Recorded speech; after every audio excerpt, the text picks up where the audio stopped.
Salut à tous, aujourd'hui je vais vous raconter une histoire complètement dingue, mais surtout terrifiante. Imaginez, vous voulez vendre vos cartes Pokémon, vous fixez un rendez-vous avec un acheteur, et là, ça vire au cauchemar. Une personne a frôlé la mort en essayant de vendre ses cartes, vous n'êtes pas prêt, accrochez-vous parce que ce qui s'est passé, c'est tout simplement choquant. En effet, je vais vous raconter une histoire vraiment incroyable. En fait, comme tout collectionneur, à un moment donné, on a envie de vendre quelques items, quelques cartes, et cette personne-là, le vendeur, a décidé de mettre sur le bon coin une annonce pour vendre beaucoup de cartes, et il trouve un possible acquéreur. Ils discutent, ils se mettent d'accord, mais il n'était pas prêt pour ce qui allait se passer. Vous allez voir, ce qui est incroyable, c'est que à aucun moment, mais vraiment à aucun moment, on peut imaginer que ça parte vraiment en cacahuète. Lors de leurs échanges en ligne, après avoir mis l'annonce sur le bon coin, tout se passe bien. L'acheteur et le vendeur se mettent d'accord à peu près sur le prix, sur l'état des cartes. L'acheteur, lui, pour le coup, enfin, pas l'acheteur, mais le vendeur, lui, pour le coup, il était content. Donc tout ça se passe à Paris, au fait. Hein. C'est à Paris que ça se passe, et ça s'est passé la semaine dernière. Enfin, là, quand vous voyez la vidéo, c'est peut-être un petit peu encore avant. Peut-être une dizaine de jours. C'est une vraie histoire. Alors, c'est pour ça que je tenais à faire cette vidéo-là, parce que on n'a pas, de temps en temps, idée jusqu'où peut aller une situation pour une histoire de vente de cartes. Donc, cette histoire-là, elle commence par, sur le bon coin, ils se mettent d'accord, le prix, tout ça, l'état des cartes.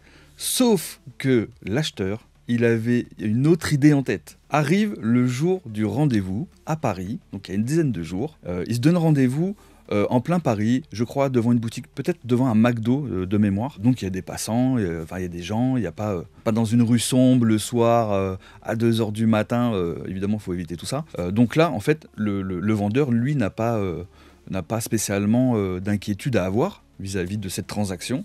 D'autant plus que les échanges en ligne s'étaient bien passés, au téléphone visiblement aussi. Donc ils se donnent rendez-vous, ils se rejoignent.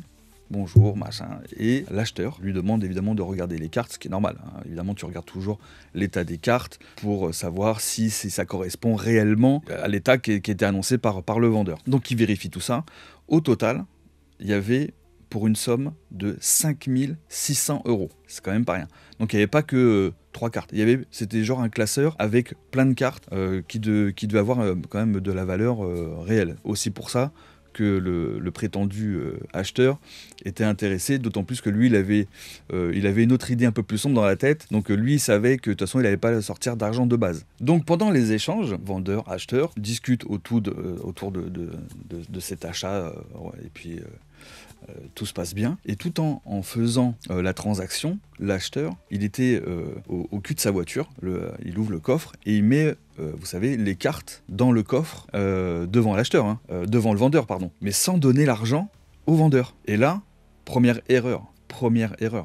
Ne jamais laisser l'acheteur mettre quoi que ce soit qui vous appartient dans son coffre, parce qu'à tout moment, ça peut partir en vrille. Et ça n'a pas loupé, puisque dès qu'il a mis les cartes dans son coffre, il ferme le coffre, il rentre dans sa voiture, il démarre en trombe, il se barre, ok. Le vendeur, il est complètement abasourdi par la situation, il s'y attendait pas, d'autant plus que les discussions avec l'acheteur se passaient très bien. Donc il avait aucun doute que ça pouvait partir en vrille comme ça. Et en fait, bah si. L'acheteur s'en va en trombe, hop, il passe dans les rues de Paris devant tout le monde. Hein. Devant tout le monde, il fait une dinguerie pareille. Alors je dis ça avec le sourire, mais en fait, c'est pas marrant du tout. Mais vous comprenez, la situation est tellement improbable, je dirais, devant plein de monde, que tu te dis comment c'est encore possible que des choses se passent comme ça devant tout le monde. Il y a pire qui peut évidemment se passer. En tout cas, le gars se barre, le vendeur abasourdi, mais pas très longtemps. Hein. Il commence à courir après la voiture, mais il galope. Et évidemment, dans Paris, il y a des embouteillages. Évidemment. Heureusement qu'il y avait des embouteillages, parce qu'à un moment donné, le fuyard, il était bloqué par la circulation, ce qui fait que du coup le vendeur tente d'ouvrir les portes, machin et tout, mais il n'arrivait pas à rentrer dans la voiture, c'était d'être fermé. Il monte sur le capot, les gars. Il s'accroche, vous savez, aux essuie-glaces, et le mec, le conducteur, le fuyard, continue sa route, enfin il redémarre, tout en faisant des zigzags pour essayer de faire tomber, évidemment, celui qui s'accrochait à sa vie. Hein. Clairement, il s'accrochait à sa vie, puisque l'autre, il roulait en zigzag dans les rues de Paris, et ça a duré plusieurs centaines de mètres devant plein de passants qui voyaient la scène. Certains pensaient même que c'était une scène de film. Mais vu comment ça devait crier, en fait, il y a beaucoup de gens, des passants qui ont appelé la police. Apparemment, le poste de police était submergé des appels pour dire il se passe ça, il y a course, enfin pas une course-poursuite, mais il y a quelqu'un accroché sur un capot, quelqu'un qui essaie de s'enfuir. Vous voyez la scène, ok, dans les rues de Paris. Incroyable, en vrai c'est incroyable. Et le gars, à un moment donné, accroché sur le capot, il finit par tomber, ok.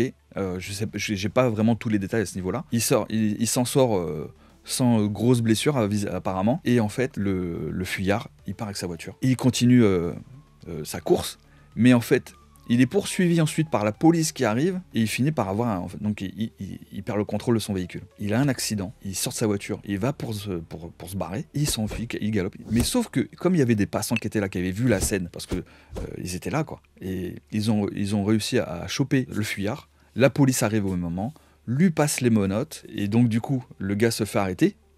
Évidemment, heureusement, j'ai envie de vous dire, heureusement. Bon, un petit café, non. Il a été embarqué, poste de police. À mon avis, lui, il risque pas seulement une amende. Parce que là, tu as quand même mise en danger d'autrui, vol caractérisé, course-poursuite dans Paris.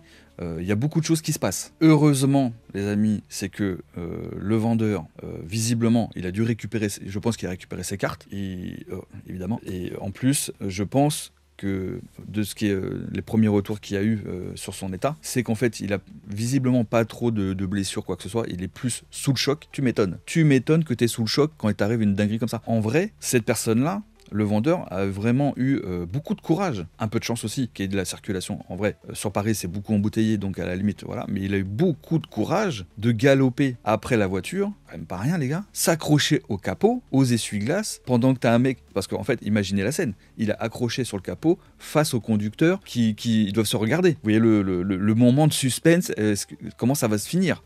L'histoire est improbable. Tout ça pour des cartes Pokémon. Il y a vraiment, alors évidemment ça c'est quand même une histoire qui est quand même assez hallucinante, on va pas se mentir. Okay, c'est quand même assez incroyable qu'on en soit arrivé là pour des cartes Pokémon. Évidemment il y a d'autres choses qui se passent autour de Pokémon, cambriolage, d'autres vols même, on en a déjà parlé récemment là pour une convention. Il y a des gens qui sont vraiment prêts à partir en vrille pour récupérer gratos, hein, évidemment, et même mettre en danger d'autres personnes pour avoir des cartes Pokémon. Tu te dis où on va. Moi ça me fait vriller la tête. J'ai beaucoup utilisé le mot vriller, mais véritablement, c'est que quand tu entends ce genre d'histoire-là, je pensais même pas pouvoir l'entendre un jour. Donc ça veut dire quoi? Déjà, il va falloir vous protéger les gars. Un jour, si il vous vient l'idée, comme bien souvent les collectionneurs Pokémon, on vient toujours à un moment donné à vendre telle ou telle carte, une petite collection, des items scellés, toujours faire attention à qui on vend. Alors à distance c'est compliqué, mais alors comment il faut faire? Donc déjà, pas se donner un rendez-vous le soir dans une rue improbable où il n'y a pas de passage, où il ne se passe rien. Où, en fait, tous les ingrédients, les mauvais ingrédients sont réunis pour que ça se passe mal. Vous voyez le truc?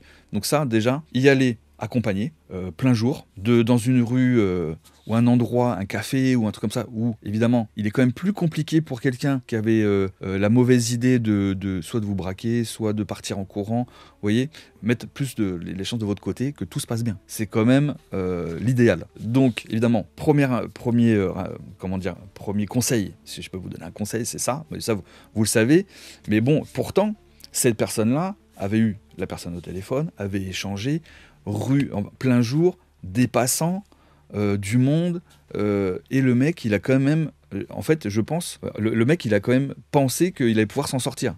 C'est ça qu'est-ce qui s'est passé dans sa tête en se disant, mais attends, tiens si je faisais une dinguerie comme ça, et je vais m'en sortir sans problème. Bah non, t'es dans Paris, il y a de la circulation, il y a du monde, il y a des caméras, les gens ils ont vite fait de sortir le téléphone pour filmer, appeler la police, heureusement qu'il s'est passé tout ça d'ailleurs, que les gens se sont un peu bougés, que des passants qui ont quand même attrapé le fuyard après avoir eu son accident, c'est quand même super important. Donc premier conseil, n'y allez pas seul, surtout pour les grosses items. Une carte à 20 balles, bon, à la limite, il y a peu de chances que le mec, un arnaqueur, vienne se déplace pour une carte à 20 €. Hein. En général, c'est plus sur les gros items où on préfère une vente IRL, un échange IRL, un trade ou ce que vous voulez. Et évidemment, et en plus, ce qui est bien aussi quand vous n'êtes pas seul, c'est que vous avez un témoin pendant la négociation, s'il y a négociation pendant que vous êtes en rendez-vous. entre guillemets, pendant que vous êtes avec le potentiel acheteur. C'est quand même plus important aussi pour vous protéger. Il y a évidemment un témoin, c'est quand même mieux. Et surtout les amis, ce qu'il ne faut pas faire, ne laissez jamais, mais alors au grand jamais, laissez le potentiel acheteur, avant qu'il ait posé, qu'il vous ait donné l'argent, quoi que ce soit, de mettre quoi que ce soit dans ses poches, dans une mallette, dans son coffre, dans sa voiture, peu importe, vous devez toujours rester maître de ce que vous voulez vendre. Toujours. Il n'y a pas...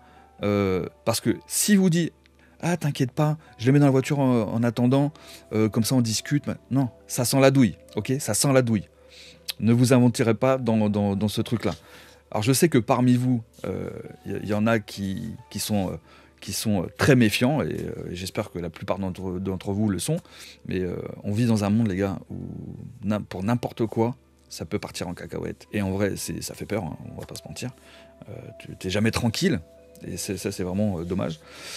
Donc voilà, les 3 conseils que je pouvais vous donner. Alors les amis, si cette vidéo vous a plu, n'hésitez pas à liker, à commenter, et même à partager vos propres histoires dans les commentaires.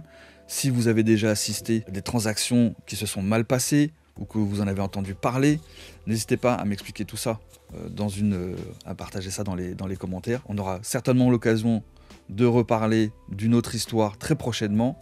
Donc merci pour votre soutien, merci pour tous les commentaires que vous allez laisser. Je vous fais des gros bisous, prenez soin de vous et à très vite.